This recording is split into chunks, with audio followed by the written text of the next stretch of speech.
Greetings, my excellent friend. Welcome to Most Excellent Adventure To Heavy Metal History. Ladies and gentlemen of the Heavy Metal History Podcast, my guest for this episode is Derek Engemann, guitarist of the band Scour, formerly in Cattle Decapitation. Well, the thing I want to start with here is, so you guys have a black metal band. It's typically not something very associated with America. It's more of a Norwegian thing. So when you guys were kind of starting this band and getting the idea for it, what was the choice to go black metal? I assume you guys all have a love and fondness for the genre. So how did that choice come about to choose black metal? I actually do the writing for the band, like the music. Mm-hmm. And some of my favorite bands have always been like Marduk and Dark Funeral and Emperor, the greats. And mainly my love for the buzzsaw guitar, tremolo guitar, and the blast beat combo. To me, that's just like the most powerful thing that you can do in like extreme settings. Just like one chord, make it minor, make it evil, and then just blast it relentlessly. To me, that's about as powerful as you can get versus the other route of like the suffocation, heavy chugging, chunking. But so I wrote these couple songs, these demos, and they didn't quite fit for the cattle vibe at the time, and so I was like, I didn't know what to do with it, so it started my own side project. Mm-hmm. And then from there it just kind of took its own form. We never really claimed to be black metal because we're not trying to be a black metal band. We're not going to wear corpse paint or anything like that.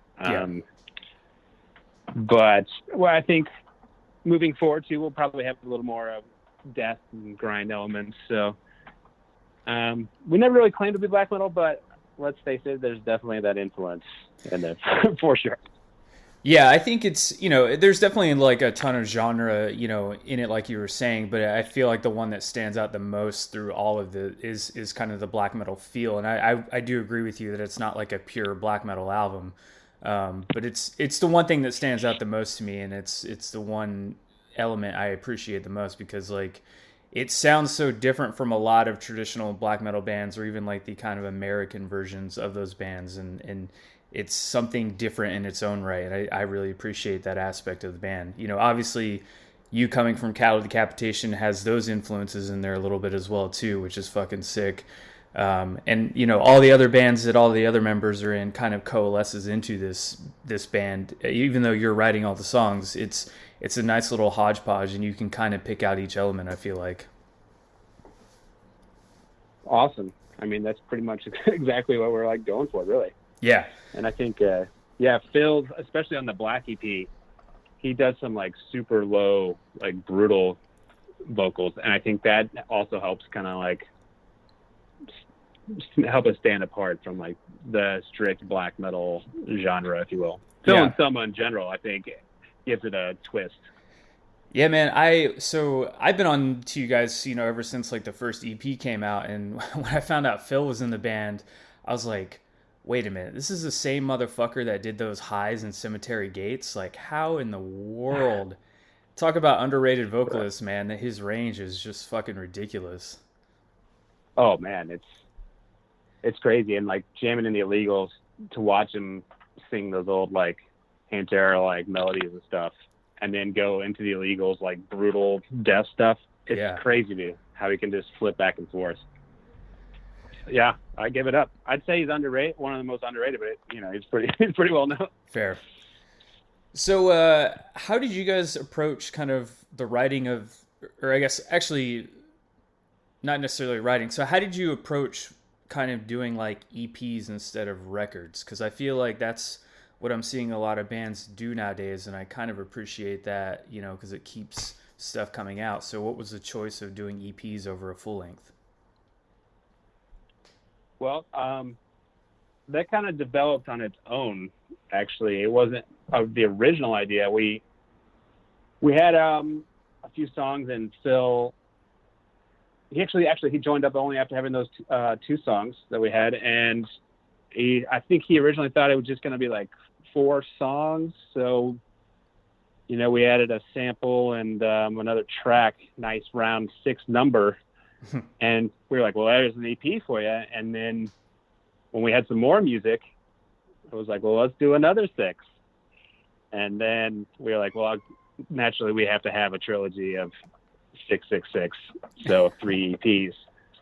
And it's always been kind of like when I say I mean like John Jarvis and I kind of our like idea that we would do this as, to get it out to the world. And then the next thing would be naturally to have the full length records. Nice. So we do plan on doing some full lengths coming up as well. So is everything that's kind of going on in the world right now kind of going to change your plans as far as like playing anything live, or was that ever a thing in the beginning? Because I know you guys are all busy doing other stuff. Yeah, Scour hasn't been a full-time touring band. We've only done like select shows and festivals. Yeah, which is kind of awesome because it makes it a special event, even for like the guys in the band. We're all like good friends and homies. Like the actual band, we all hail from the St. Louis area originally. Mm-hmm. So, but when we get together for Scour, it's a different world. So it's always special. I think, actually, when is this interview going to air? Just curious. I'll probably put it out on Monday. Okay. We might have some special things coming up for Scour. It hasn't been quite announced, but maybe in the next coming months, we're probably going to have something pretty neat planned. I guess can't really talk about it just yet. Gotcha. But we will be doing something. As far as performance, I would hope we could get back to it sometime late next year. But I think right now is still a good time to release music. Yeah. Because you see a lot of extreme bands putting out records, but they're going pretty high up in the charts. I think people are just thirsty and frankly just need something to do, during this lockdown. Yeah, it's been an interesting year, man. I've been trying to compile like end of year lists and stuff like that, and then I'm looking at everything that came out, and I'm like, man, that was it. Like, it was a very slow year for music, but I mean, we got some solid stuff this year. It's just been unfortunate with the way that everything unfolded because no bands can tour, and if they don't tour, you kind of like you forget that record even came out this year.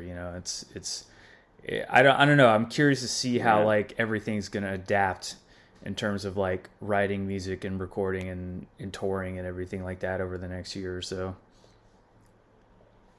Yeah, the way the industry has changed, bands pretty much make their money from touring. So yep, you're going to tour, you got to support a record. So it's shut a lot of things down. But Scour, I don't think it's really affected it. I think because we operate in a different way already. Yeah. But I guess it's to be seen. I would hope that the Black EP is at the top of your list, of course. Actually, I was going to say, man, it's in my top 3. And then a couple years... Ooh. When did the Red EP came out, what, like two years ago? Or 2 years ago, yes. Yeah, that was in my top back when that came out, too. So, awesome. It's up there, man. Yeah, so let's... What are your other 2 picks? Just curious. So my number 1 pick for this year was Wolfheart, Wolves of Karelia. I fucking love that band so much. They were my number 1 pick 2 years ago when Constellation of Blacklight came out. And okay. I think my number 2 was the Carcass EP. I just fucking love Carcass. I don't know, that EP was really divided, it seemed like, online, but I loved it. So a lot of EPs on my list, actually, funny enough. I know Terror just put out an EP as well. Yeah. I think EP in like today's age are good because I agree, man. You don't have to put so much into an album. You just get some music out to people. I think with Scour, sometimes people they crave a little more. Our songs are pretty short, but that is all by design, of course. Yeah, I think it's one of those things where like while it is nice to have an album that's like 45 minutes to an hour long, sometimes like a nice little 20, 25, 30-minute album is just what I need. I don't need a whole hour to sit and listen to music. So I think EPs are more digestible for a lot of people. Yeah. When we do a full length, it's not going to be an hour long. I can say that, because who wants to listen to Blast for that long? You know what I mean? I mean, maybe besides me, maybe. Yeah. But so I think it would be a shorter album, but it would be more of a full thing. This EP is our longest one, tapping out at 16 minutes and some change. So when did the writing kind of start for this, or did you already have everything kind of ready to go for it, as far like from the Red EP? I started writing like right after the Red, and I know the song, it's about over a year or so old. We wanted to get it out last Black Friday, actually, was the plan, but it just wasn't quite ready. So we went ahead and dropped the single Massacre, our cover track, to hold people over. But so I'd say I've had these songs for about a year and a half or so. So how do you typically write? Do you come up with the guitar riffs and then kind of send them out to everybody? And, how do you kind of compile to compose a song with everybody? Usually a song like idea will like kind of hit me all at once, and I just record it into my phone or some, a lot of times I don't even have to do that because I just hum it so long until I can actually get to a guitar. And then by that point, I can kind of map out the whole song, nice, including like the drums and everything, and then like a couple days, and then I'll send it out and, have everybody lay down their parts. And, Adam Jarvis pretty much sticks to the structure that I lay out, which is impressive because this shit is written some high tempos, and it comes back sounding like a real drum machine. So, it's pretty nuts with that. But once we have everything done, I'll send it to Phil and see what he thinks. And in some crazy world, he has not had me change anything as of yet. So, damn. We say it's my baby. It's like literally my baby. Like, but I don't know if he just hasn't said anything, but for any reason. But he hasn't had me change anything, and it's just been working, pretty good like that. When he lays down his vocals, he'll kind of leave room, like almost unspoken parts, for us to do backing vocals, which we do on every song. Mm-hmm. And he doesn't even really have to discuss it for us. We can just already tell where they're going to be. And we send it back, and it's just been a super insanely cool, easy process. Do you also write the lyrics, or is that something that Phil takes on? Phil definitely writes all lyrics, okay, and all the patterns. Gotcha. And stuff. Some of those lyrics, I know he showed me this notebook that he took some of them from, and they were like back from like the glory days. It was like Pantera style, so it's like, oh shit, some of these lyrics are like deep, especially like on the Gray EP, some on the Red as well. The one track on this that stood out for me is Propaganda, I believe, is the very last song on there. I could be wrong about that. The very last song is Subprime. Propaganda is like the third one, I think. Okay. Yeah, that was the track that stood out for me the most, and I was curious about the lyrical content on that. I don't know if you can speak to it, and just also that fucking guitar riff in that song, man. It's chunky as hell, and also you still got like that grit to it, when you can hear you're changing like the chord progression on there. Man, it's fucking nasty sounding. Oh. Cool, man. We have a song called Barricade on the Red that we always joked is everyone's favorite, because every time we play it, it's just a good fun time for everybody. Mm-hmm. But we joked that Propaganda was going to be the new favorite, and I've seen a lot of good ones, a lot of good reviews on that song, and as far as the lyrical content, I think the best way Phil described it, I read recently, is just like everybody has been inundated with propaganda their whole lives, and kind of just talked about the absurdity of it. Yeah. And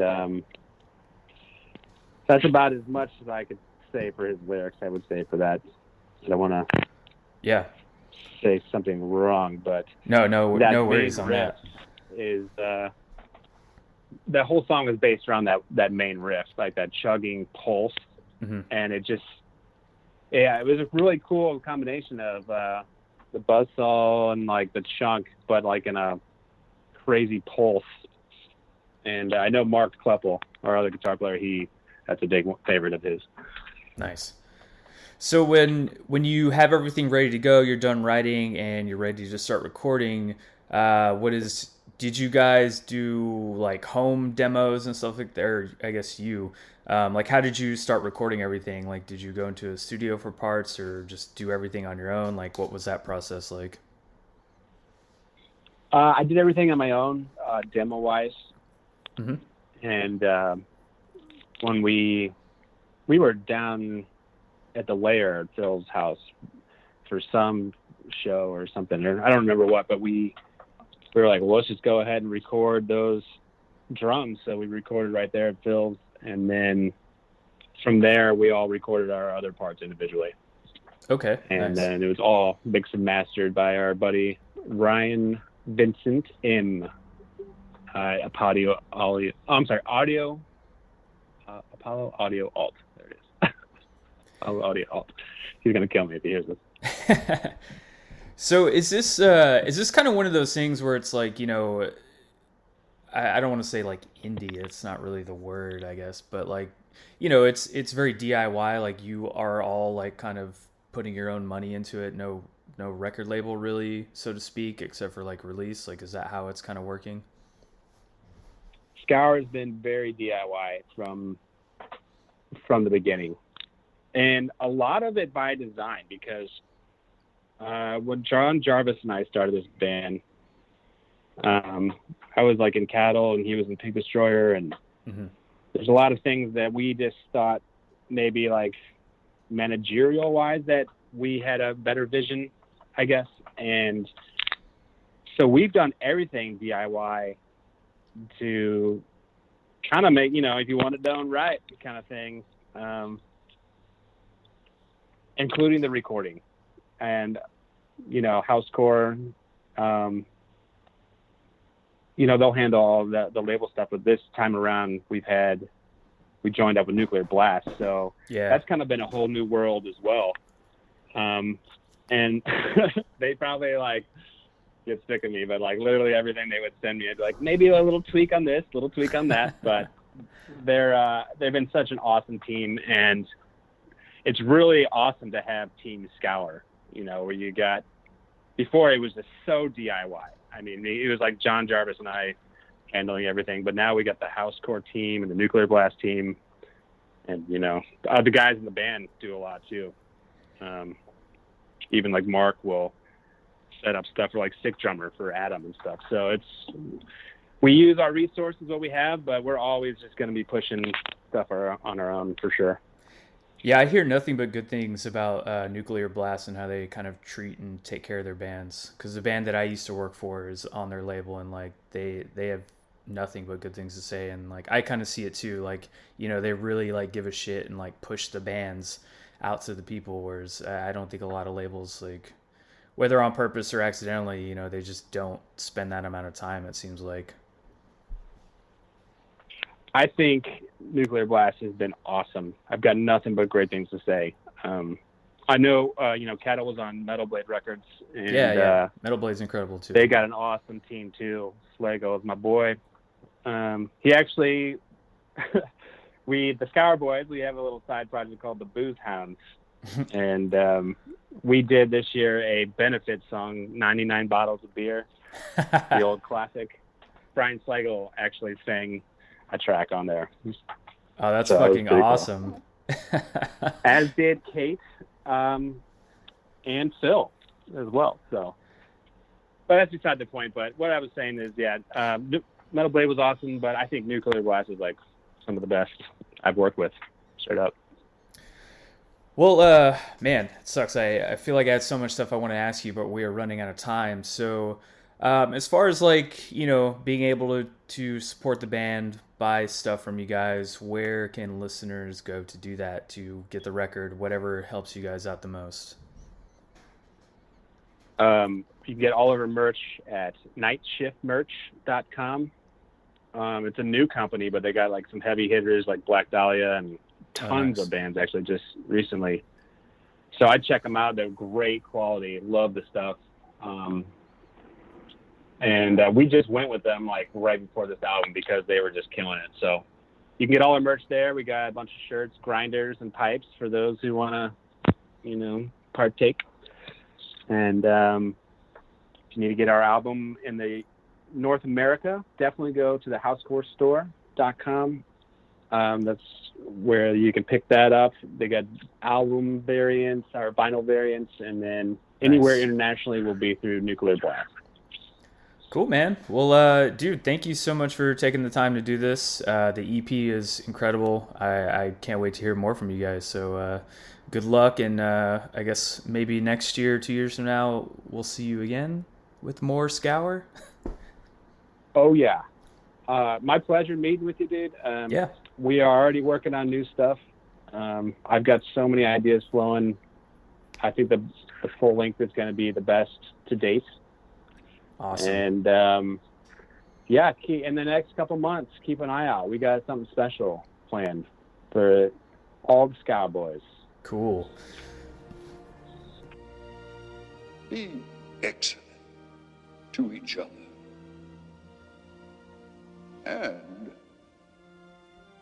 party on, dudes!